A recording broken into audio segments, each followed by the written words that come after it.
FYI bokap gue meninggal 2016. Lu? Gue 2018 Desember. Bokap gue itu perokok berat. Dia rokoknya kretek.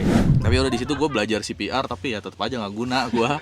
Iya, gue padahal udah belajar CPR di kampus. Karena kalau yang bokap gue pas kejadian gue nggak di sampingnya. Kalau bokap gue waktu itu gue lagi lomba catur pak. Malam hujan deras nih, jegar aja. Duduk.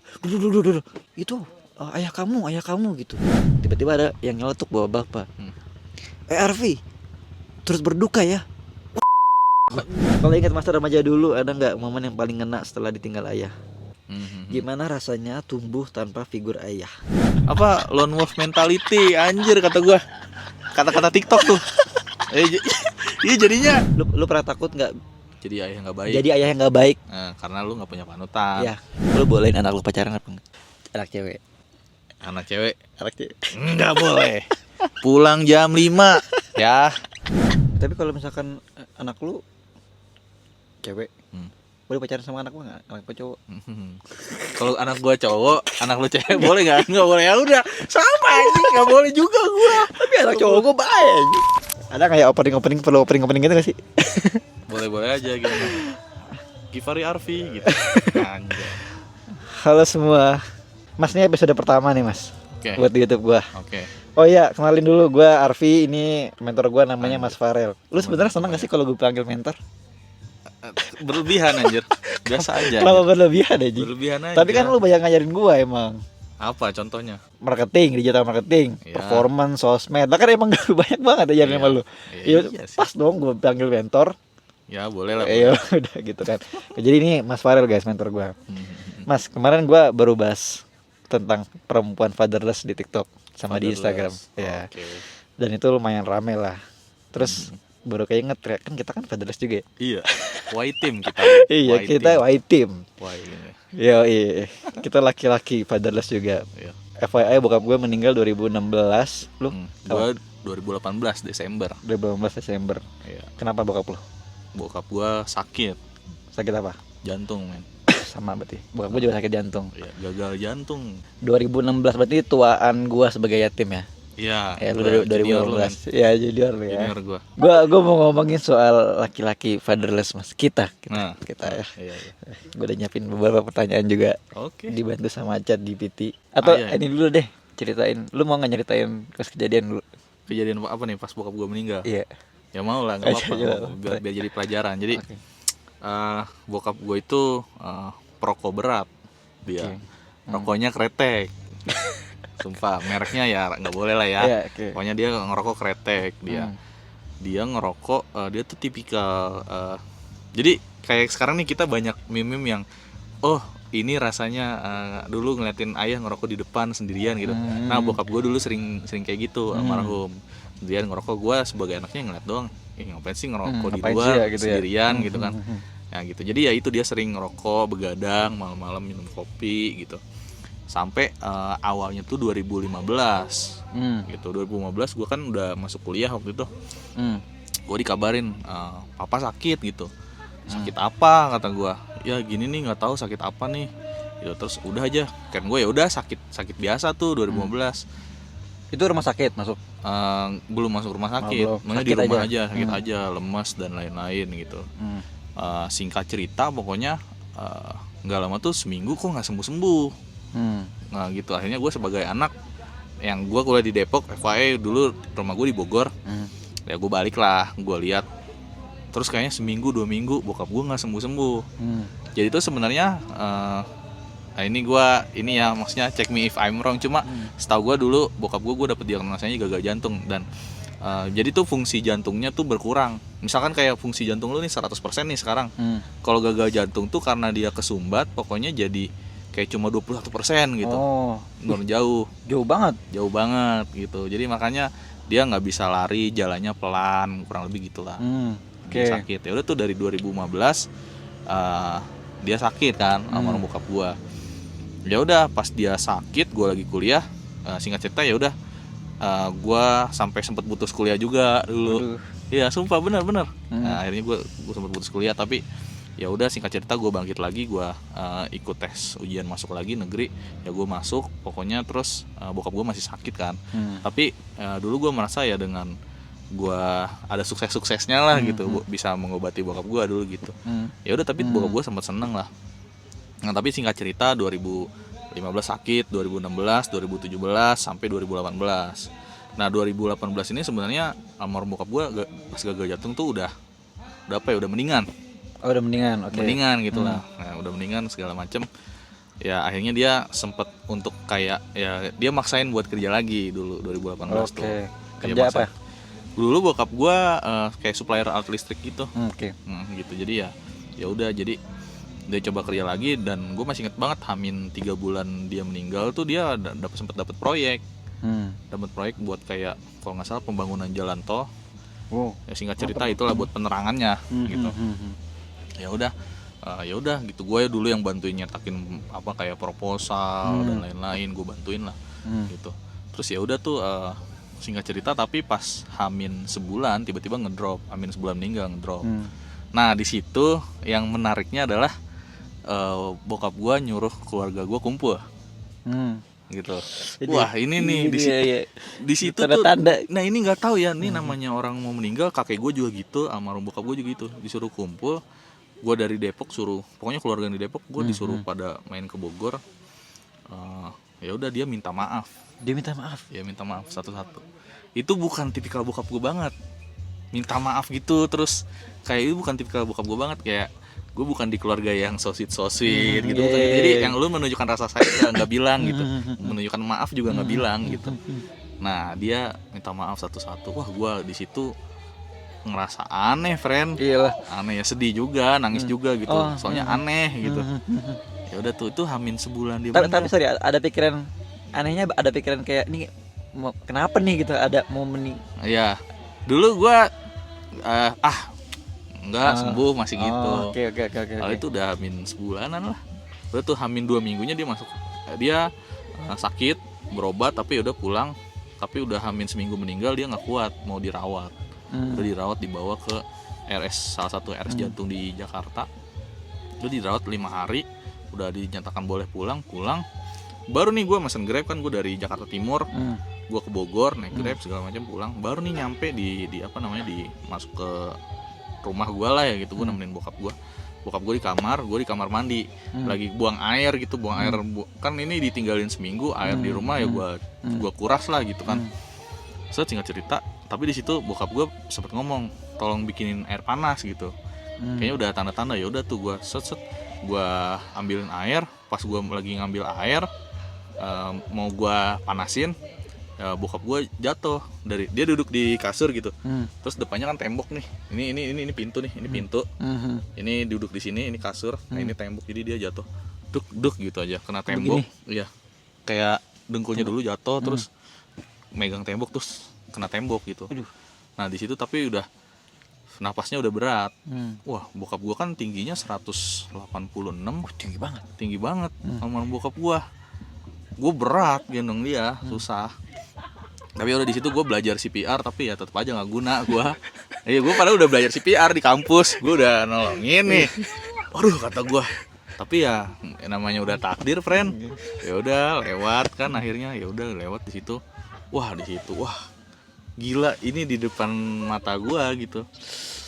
Jadi ya udah singkat cerita meninggal. Terus gua nelpon nenek gua. Oh di situ langsung lu tahu dia meninggal di situ. Tahu lah, gua udah tahu ya, udah lewat ini.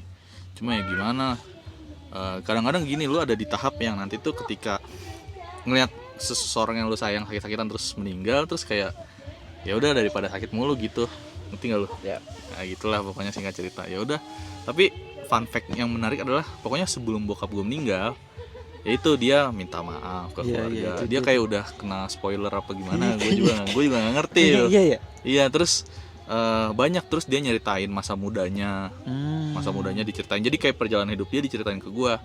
Jadi hal-hal yang gue nggak tahu, yang mungkin gue dari kecil gue nggak boleh tahu atau gimana, gue diceritain semuanya perjalanan hidupnya. Iya, itu cerita-cerita gitu. Hamin 2 bulan, mungkin Hamin 3 bulan meninggal. Ya, jadi Hamin 3 bulan tuh udah banyak ini lah, yang hal aneh. Gue ngobrol-ngobrol sama bokap gue dari malam sampai jam 3 pagi waktu itu. Dia nyeritain perjalanan hidupnya. Itu jadi kayak banyak lah. Jadi banyak perjalanan hidupnya yang diceritain ke gue. Terus ya udah singkat cerita dia meninggal, ya udah.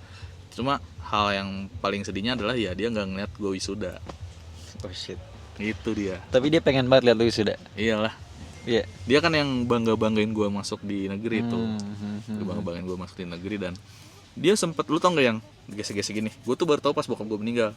Lu tau gak alat yang digesek-gesek yang di Oh iya jantung? iya. Nggak taunya tuh almarhum bokap gue pernah digituin.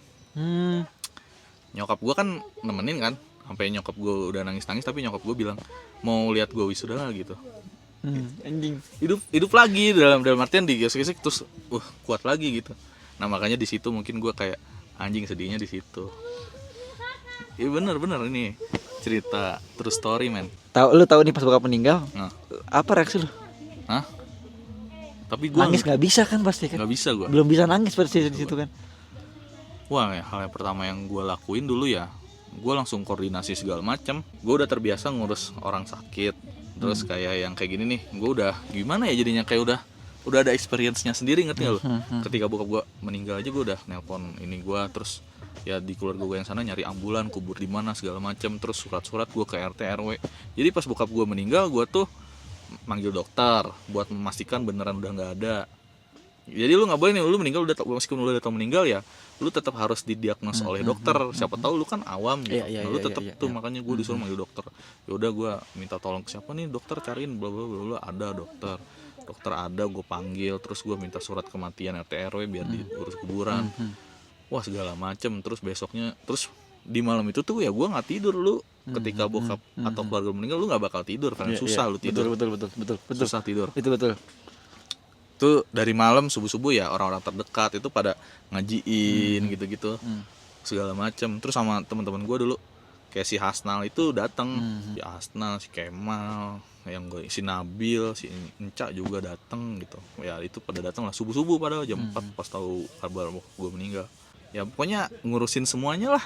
Bahkan after itu lu ngurusin ada yang mungkin ada yang tahlilan, ada yang enggak, tapi gue itu ya gue doain aja, gue tahlilanin gitu. Iya tapi nggak kebayang gue lu ngelihat sosok yang misalnya depan lu banget gitu, gue nggak. Depan banget gue banget itu. Nggak kebayang gue. Karena kalau yang bokap gue pas kejadian gue nggak di sampingnya. Oh lu nggak di sampingnya. Iya, jadi kalau bokap gue waktu itu gue lagi lomba catur pak di puncak Cisarua. Nah ini ya, yang anehnya ya, itu kita ke Jurda.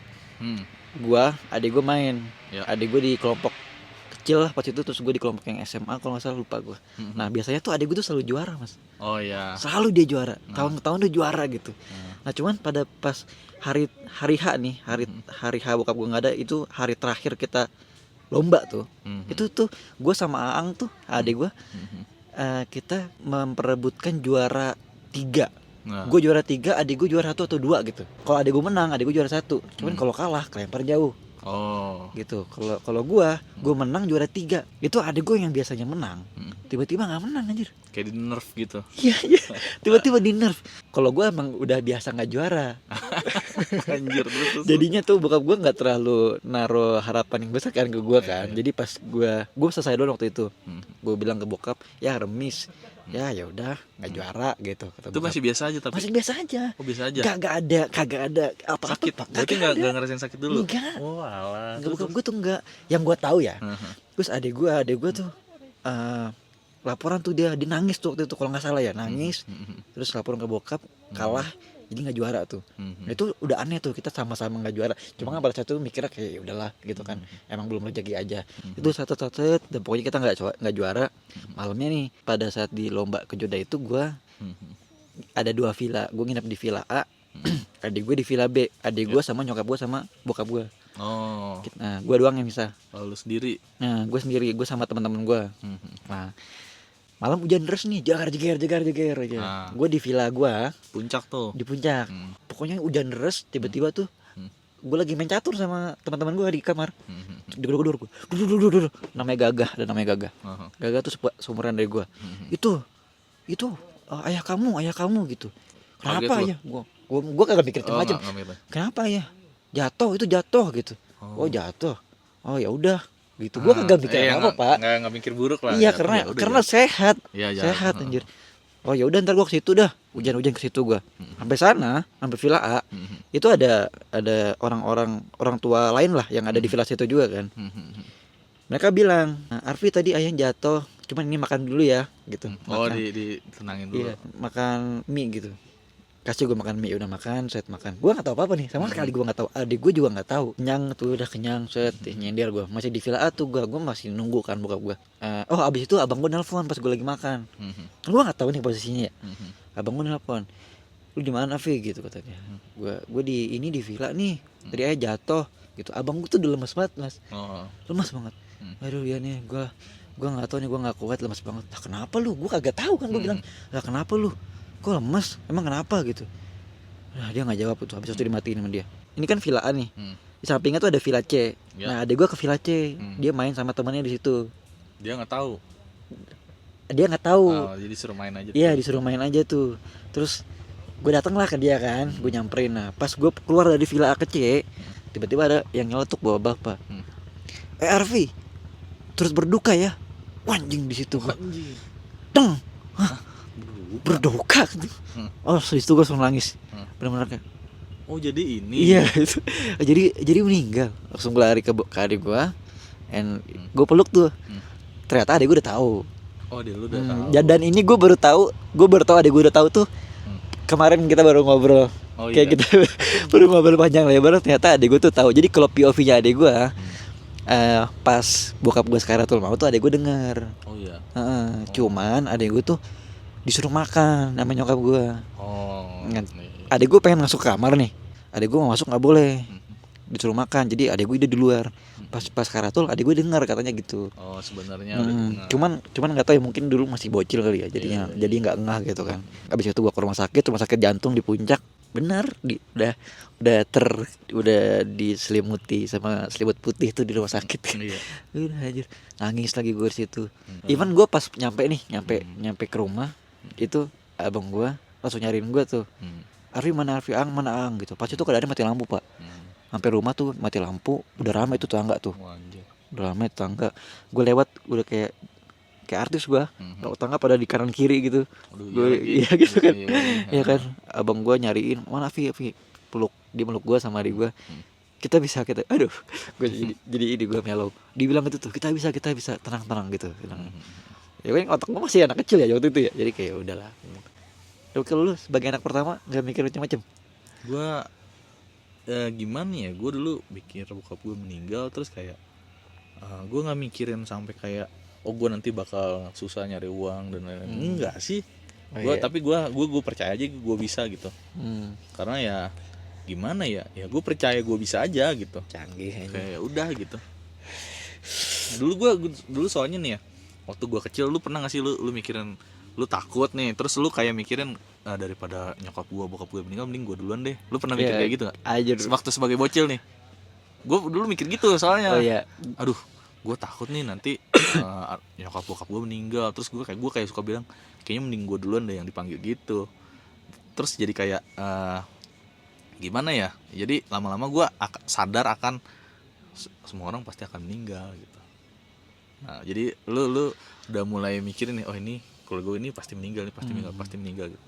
Itu menurut gue kayak gimana? Itu kalau buat gue diri gue sendiri ya kayak walaupun pas kejadian lu tetap sedih, seenggaknya lu jadinya nggak denial gitu. Maksudnya lu harus bisa nge-accept itu dari sekarang gitu. Sumpah, gue kayak gitu gue. Pas itu umur berapa berarti lo pas bokap meninggal? 2018 tuh gue umur 21 ya. 21. Iya 21. Ya udah terbilang cukup dewasa lah ya. Iya. Cukup dewasa. Jadi mungkin bisa nerima ya. Iya benar. Pada saat itu gue masih 16 tahun. 16 tahun ya. Gue nggak ada pikiran gue kesana. Pikiran gue masih pendek banget waktu itu. Gue ada pikiran yang kayak tadi itu, yang dengan gue dua yang meninggal tuh setelah gue kehilangan uak gue. Uak gue kan udah gue anggap jadi kayak bokap kedua lah gitu. Iya. Nah jadi pas dia meninggal, gue takut tuh nyokap gue meninggal kan. Iya. Lu kata gue udah mendingan gue duluan dah. Iya, takut menyaksikan iya, soalnya. Gitu, gue nggak siap buat gue, gitu. Cuman itulah ya ceritanya tadi ya, background story-nya kita ya. Jadi apa sih pertanyaannya? Kalau ingat masa remaja dulu, ada nggak momen yang paling ngena setelah ditinggal ayah? Momen yang paling ngena setelah ditinggal ayah. Ya itu ngerokok di depan anjing, menurut gua sedih anjing itu. Kalau iya sumpah. Kita baru tahu ya artinya. Baru Ya. tahu sumpah. Itu tuh jadi dibahas di TikTok. Oh, jadi gini rasanya ngerokok di depan. Anjing, ternyata semua orang gitu. Terus pas gua udah gede juga ya dulu kan gua masih perokok ya. Iya. Terus sih jadi kayak Oh, gini wah, rasanya. bakar di depan. Oh, gini rasanya anjir. Mikirin kehidupan anjir. Ih, sumpah. Iya. Itu kayaknya laki-laki nggak sih kayak gitu kebanyakan ya? Iya, Pasti laki-laki. Kalau perempuan lo nggak tahu. Iya, cuman gue nggak tahu. Iya. Ini gue sebagai laki-laki nih kita, POV-nya. kita sebagai laki-laki ya. Iya, gue juga gue sering banget sih kayak depan rumah atau nggak di loteng gitu kok bengong aja gitu Iya, kan. asik aja. Sendirian gitu. Tahu itu tenang aja ya menurut kita ya. Iya, tenang aja. Nah itu kalau lu itu yang paling ngena setelah ditinggal ayah. Iya, ngerasain jadinya. Oh gitu. Kalau gua paling ngenanya waktu itu ini Pak, pas zaman sebelum Covid nih 2019. Waktu itu gua kerja di Hijrah Coach pagi. Malamnya gua kuliah. Malamnya lu Kuliah. Pas itu tuh gua ada di titik, gua kan kuliah tuh jam 7 masuk. Beres sebenarnya jam 10. Cuman kan ada tugas-tugas kan. Iya. Jadi sampai rumah tuh jam 12 gitu. Itu gua hampir setiap hari tuh Senin sampai Jumat. Pulang jam 12, berangkat pagi jam 7 gitu ke kantor. Pernah di titik gue tuh kayak capek banget gitu. Capek banget gue bener-bener. Terus di kamar tuh gue ngeluh lah ke diri gue sendiri habis sholat isya ngeluh. Ya Allah nih kayaknya kalau masih ada ya kayak nggak bakal capek ini dah kata gue gitu. Ngeluh gue gitu. Ambil nangis-nangis lah dulu kan sendiri-sendiri. Anjir. Terus. Ya terus ngomong gitu ketidur lah gue. Tidur mimpi gue Pak. Anjir. Mimpi ditunjukin gimana keadaan kalau bokap gue masih ada. Itu pas itu mimpinya enak sih keadaannya. Cuman normal lah. Iya, cuman pribadi gue yang nggak sedewasa itu gitu. Maksudnya bocil aja terus gitu waktu itu di gambaran. Jadi pas bangun-bangun kayak oh ya udah mungkin ini emang jalannya gitu. Nah, itu yang paling ngena buat gue. Gue kayak dikasih petunjuk gitu. Dari situ udah gue langsung nerima kenyataan kali ya. Emang gini jalannya gitu. Iya. Ada nggak hal yang sampai sekarang masih lu inget dari ayah? Misalnya kebiasaan, nasihat atau hal kecil lainnya. Nasihat, ada nggak nasihat? Nasihat, banyak anjing. Iya, yang paling diinget apa? Iya. Yang paling ngena. Ini kayaknya bakal gue terapin juga ke keluarga gue. Cuma ini pikiran yang egois tapi menurut gue romantis. Apa tuh? Jadi dulu kalau misalkan gue masih kecil, kalau gue misalkan bokap gue selalu bilang kalau ada yang ngeselin berantemin aja gitu. Nah, tapi bokap gue selalu bilang pokoknya mau Farel bener mau salah dibelain. Oh gitu. Dibelain sama bokap. Sama bokap. Oh, jadi gitu. lu nggak usah takut. Lu mau salah mau bener gue belain. Gitu. Rasanya gitu. Oh, nah jadi jago. di waktu gua kecil gue mikirnya masa gue salah gitu kan ya. Tapi ketika gue besar gue baru sadar akan kata-kata itu.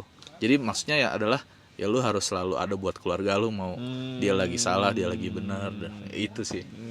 Iya, romantis itu. Itu ya. Solid anjir. Solid ya. Kalau nasihat bokap yang paling gue inget dan gue terapin itu adalah perihal kerja Pak dulu. Jauh sebelum gue lulus, bokap gue bilang nanti kalau udah di dunia kerja, atasan kamu minta, kamu jawab bisa dulu kata dia gitu. Kalau bisa kamu kerjain, kalau nggak bisa kamu belajar. Itu gue terapin di perusahaan. Dan yang bikin jadi cepet ya. Jadi pribadi yang sekarang ya itu tuh. Itu agile ya, bahasa anak sekarang agile. Betul, gesit gitu kan. Iya aja siap men. Dan itu beneran gue terapin tapi Mas dulu di zaman gue intern terus di Hijrah Coach, terus di Java dulu. Java ya termasuk sekarang lah. Gimana sih rasanya tumbuh tanpa Gimana rasanya tumbuh tanpa figur ayah? Gini ya, karena kecilnya mungkin ada figur ayahnya kan. Pas udah gede tuh lu nggak ada. Paling gua gimana ya? Lu berarti kehilangan. Gak adanya pas umur 21 itu masih kuliah. Iya. Semester berapa?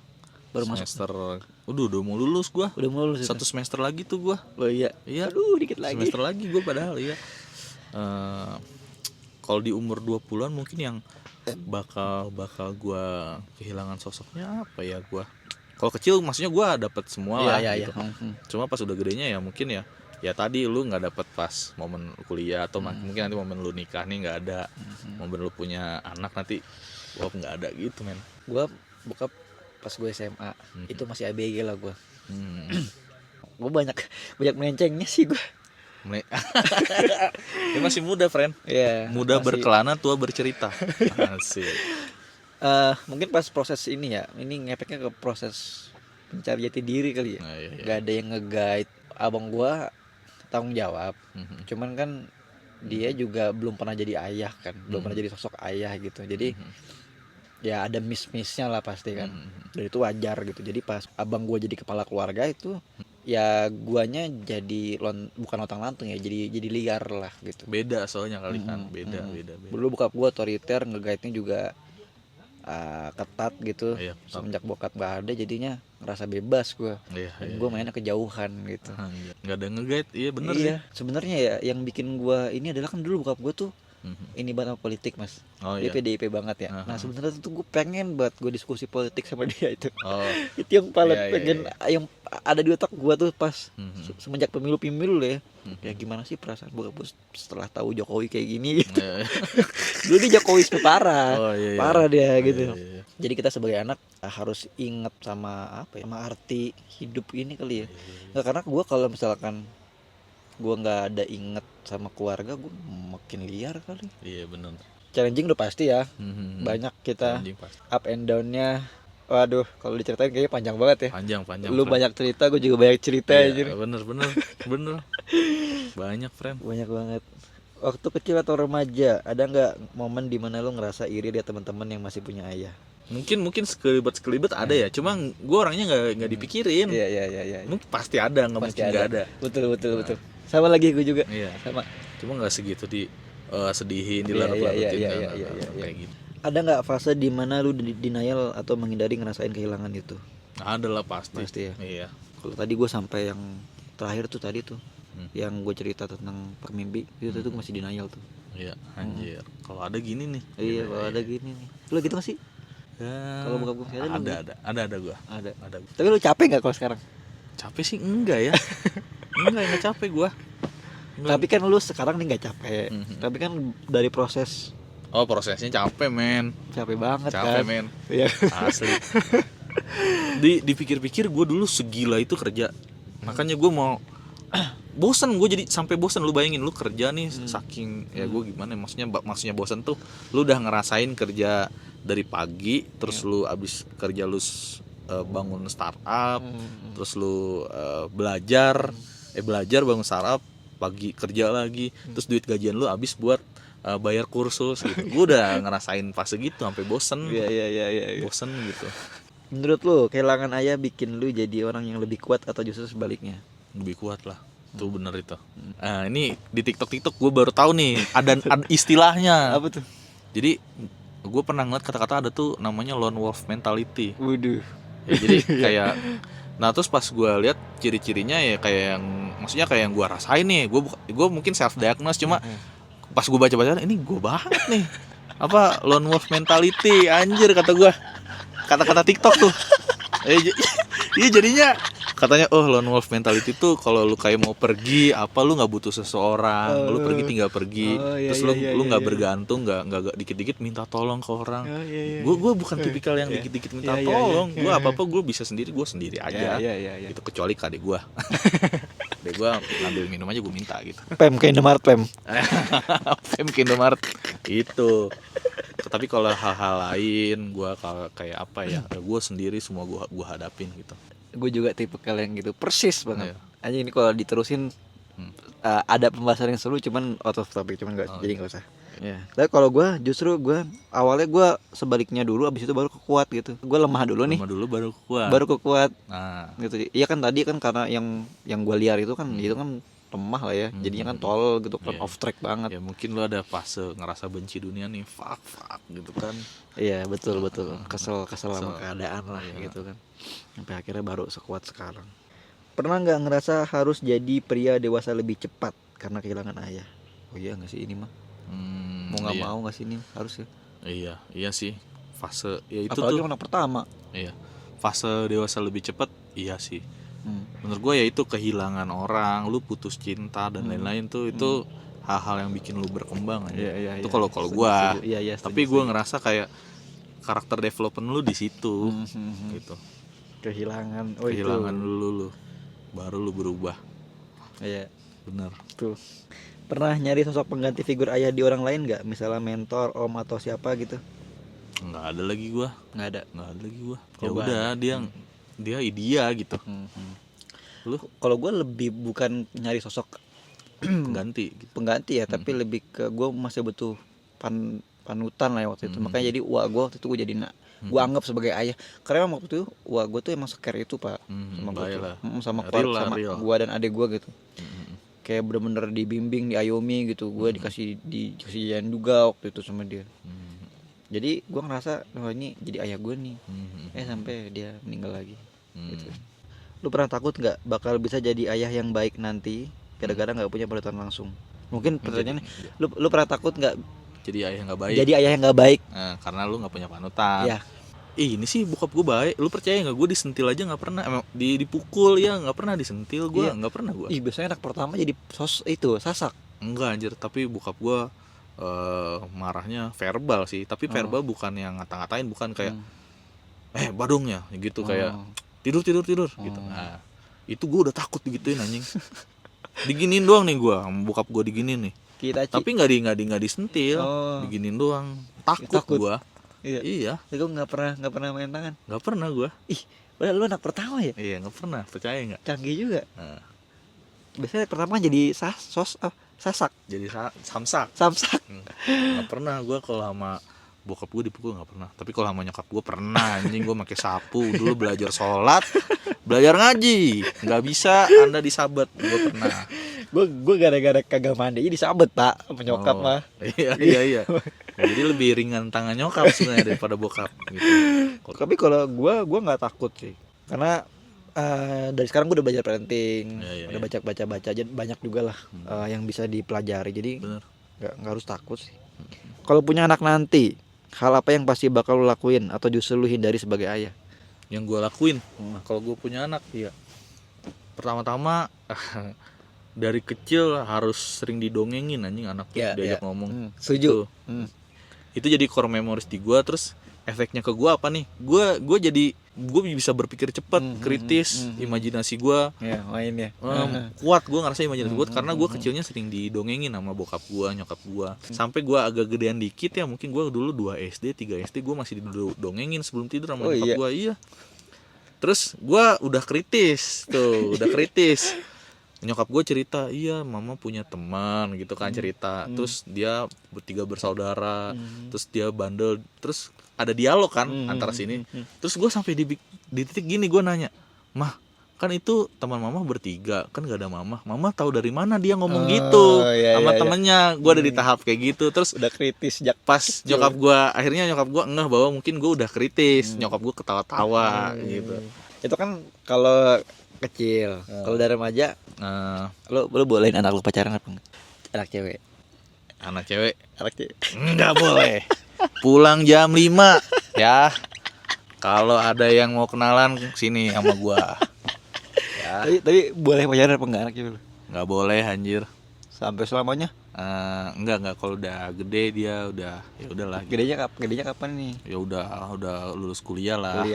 Lulus kuliah anjing. Iya, jadi pas dia baru lahir nih gua bakal bikin kontrak yang dia tanda tanganin pakai tangan dia sendiri, gua giniin, terus gua foto. Jadi nih lu udah kontrak sama gua kasih lihat fotonya. Enggak boleh ya. Gitu. Gua juga enggak bolehin lu pacaran sampai kuliah pokoknya. Iyalah. Terus kalau dia kemana-mana gua harus ikut anjing. Anjir, udah ngintilin gue dari belakang. Iya, jadi ini ya apa? Tapi itu kan anak cewek. Kalau anak cowok sih gue sama si kuliah juga. Anak cowok nih menurut gue ya, jangan sampai tuh narkoba. Nah ini juga pesan almarhum bokap gue. Tapi almarhum bokap gue mungkin saking pasrahnya, mungkin dia tahu karena gini, bandel atau enggaknya ya gimana, dia selalu ngelarang apapun. Bokap gue mungkin tahu bahwa ya kalau anaknya emang bangor gitu kan, yang penting udah ngasih tahu. Almarhum bokap gue pernah bilang, Bang Ayet terserah deh bandel apa aja asal jangan narkoba, katanya gitu. Wah, kata-kata itu simple tapi serius, tapi gue jadi takut. Makanya gue nggak pernah nyicip say no to narkoba sampai sekarang nggak pernah gue. Jangan sampai. Nggak pernah gue juga nyentuh sedikit pun narkoba. Tapi kalau misalkan anak lu cewek boleh pacaran sama anak gua nggak? Anak gua cowok. Kalau anak gua cowok, anak lu cewek boleh nggak? Nggak boleh, ya udah sama aja, nggak boleh juga gua. Tapi anak cowok gua baik. Hah? Anak cowok gua juga baik nanti. Takut. Kalau bisa ngobrol sama ayah sekarang, hal pertama apa yang mau lu bilang? Wah, anjing kayaknya ya, tapi ya nih ya. Gua aja ngelihat proses, gua tahu proses lu ya dari cerita-cerita lu sampai hasil sekarang. Gua anjing. Lu punya rumah, gitu kan, mobil, segala macem, perusahaan jalan. Good job, Bang Ae. Iya, good job anjing. Good job, ini. anjing. Itu tapi salah satu hal yang bikin sedih anjing. Kalau dia masih ada ya, uang gua dia mau masak apa, ring. Dulu gue mikir satu ring 20 juta gitu. Sekarang gue kayaknya bisa dinabung. Waktu gue udah dari lulus kerja nih, gue nabung. Ya elah, pasang dulu tuh seinget gue bokap gue dipasang harus pasang 4 ring.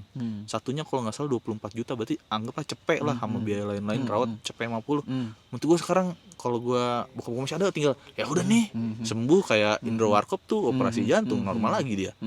Ya gitu maksud gue, itu sedihnya. Betul. Lu kehilangan momen, tapi ya balik lagi udah jalannya. Tapi tadi yang mau lu bilang pertama kali apa? Misalkan ada di sini sekarang. Apa ya? Ya masuk surga deh gitu kan, tenang deh. Ntar gue dari sini kirimin amal-amal jariah gitu kan.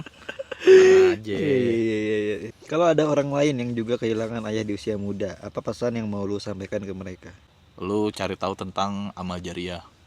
Gitu, itu mungkin bakal membantu bokap atau nyokap lu banget. Lu beramal atas nama orang yang ditinggalkan. Karena misalnya gini, lu ngasih amal buat pembangunan masjid gitu, atau untuk apa nih, nyekolahin tahfiz gitu yang ya, atau nyumbangin Al-Quran yang kira-kira pahalanya tuh ketika itu dipakai kan jadi pahala. Dan itu ya kayak karpet masjid itu tuh jangan salah gitu, membantu perairan masjid dan lain-lain. Pokoknya lu cari tahu tentang amal jariah. Jadi dulu karena ketika bokap gue meninggal, apa yang bisa gue lakuin, gue nyari tahu gimana cara gue membantu dia. Akhirnya gue ketemu jawabannya itu, lu cari tahu tentang ya amal jariah kalau gue ya. Karena insya Allah nyampe lah itu, lu sedekah atas nama orang yang lu tinggalkan gitu. Tadi pesannya berarti cari tahu tentang amal jariah. Itu bakal sedikit mengobati hati lu juga sih. Jadi lu juga ngerasa nggak takut. Dulu gue takut aduh bokap gue gimana nih gitu. Dan lain yang Islam ya pasti tahulah, namanya kita punya dosa harus dicuci dulu dan lain-lain. Tapi pasti ditimbang pahalanya. Nah gimana caranya nih biar pahalanya bagus? Ya menurut gue di Islam lu insya Allah lah lu, maksudnya meskipun mungkin lu dicuci dulu, seenggaknya ada pahala yang ngeberatin nih. Ya lu kasih tuh amal jariah tuh. Cari dah pokoknya banyak gitu. Itu ya amal jariah. Kalau gue kehilangan orang yang lu sayang bukan akhir dari segalanya. Yes. Ya, masih banyak kewajiban yang harus lu lakuin di dunia ini. Semangat aja. This is life. Capek sih emang, cuman ya udah senyum aja ya. Ya udah jalanin aja. Masalah pasti ada, cuman happy aja kayak kita liburan kan, di camping, bikin konten. Oke, ya mungkin itulah ya episode kita pertama ya, tadi kita bahas fatherless ya. Semoga ada yang bisa diambil ya Mas ya. Semoga. Dan kalau kalian suka dengan konten ini, jangan lupa like, komen, biar kita bisa konten bareng terus. Sip. Bye. Thank you.